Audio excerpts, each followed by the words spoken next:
Hello, this is Laura. Welcome back to the sewing room, or today it's my dressing room. I got invited to a Halloween party kind of the last minute, and so I spent a little time researching to come up with something that would be fun for me and also, speak to things that are important to me. And so I actually learned a little bit about a woman who I think is really fascinating, and I hope to know more about her soon. Her name was Julia B. Nelson. She was a suffragist in Minnesota. Well, actually, she lived a lot of places, but a lot of her activities were in Minnesota. And so I learned a little bit about her. And also, interesting, I keep calling it a pedantic fact because it's not really a fun fact. Apparently, suffragette was the preferred term in the UK, and suffragist was the preferred term in the United States.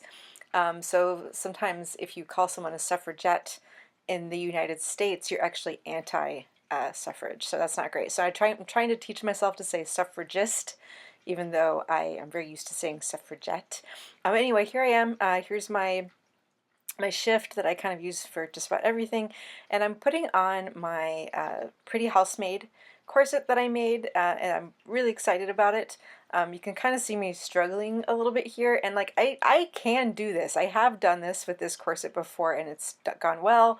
On this particular day, I was rushing, and wasn't really going great, but thankfully my wife was home, so off camera she was ready and able to rescue me from my not great attempts at lacing my own corset.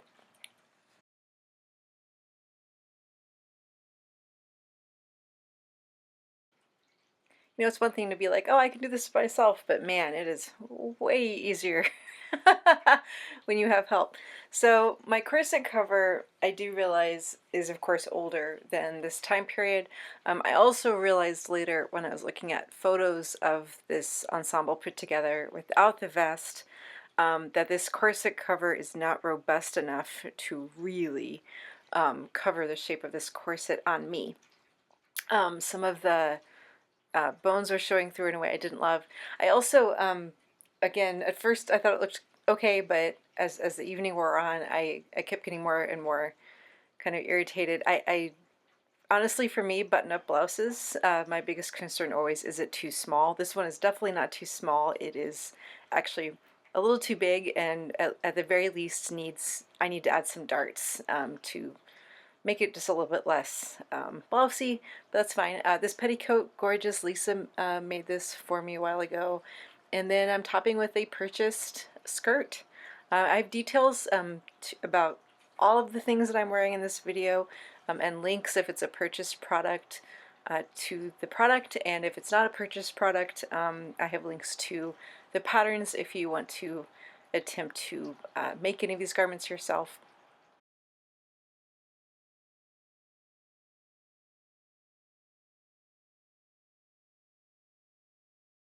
Kind of a rush job on the hair too, and I actually did record a separate video just with more details about the hair for anybody who wants to attempt this kind of figurey looking like you have a lot more hair than you do. It's pretty easy, although I would feel a lot better about this particular video if somebody pointed out in the comments that nobody looks really great when they're in curlers.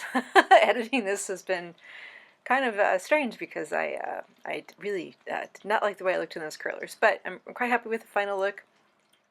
You can see me here adjusting a shawl that I knit earlier this year that I'm very excited about. It came out kind of enormous, but I'm deciding that it works. I do think for this outfit to be fully, or let's say slightly more accurate, it would be nice if I had either some sort of brooch or pen, or even a little tie for the neckline of this blouse.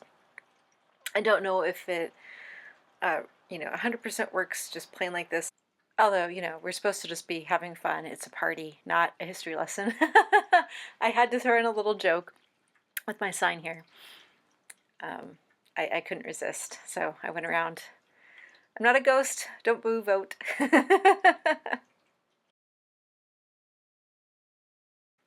And then we were kind of just rushing out the door, and I didn't want to mess with the hat, but when I came home I did feel like messing around some more, so I put on a vest. This is actually a vest from a modern Butterick pattern. I think it looks pretty good, if I were to, oh, note about the earrings. I love these earrings. My sister-in-law gave them to me, and she was like, well, I think this would look really good with your, old-fashioned outfits, and I was like, I agree. So super excited. As you can see, the curls, my fake curls stayed really well, even, after several hours. So super happy with that. And the front, basically what you're seeing here is the front of the hairdo is my real hair curled, and then the back of the hairdo is 1000% fake. Again, I'm doing a video really soon about that. So in any case, if I wanted to wear this vest as part of this kind of outfit, I would probably take a little room out of the center back or out of the side seams just to make the waist fit a little smaller. But I do think it overall looks really good, and here it is from a different angle. I realize it's hard to show in a room this size, a full-length image, but I positioned my mirror so that you can actually see the whole skirt. This is actually really nice. This is off the rack skirt. I have not hemmed it. I've not altered it. In order to not have it drag on the floor, I do need to wear heels. But that makes sense for this time period. I have these little heeled boots that I wear.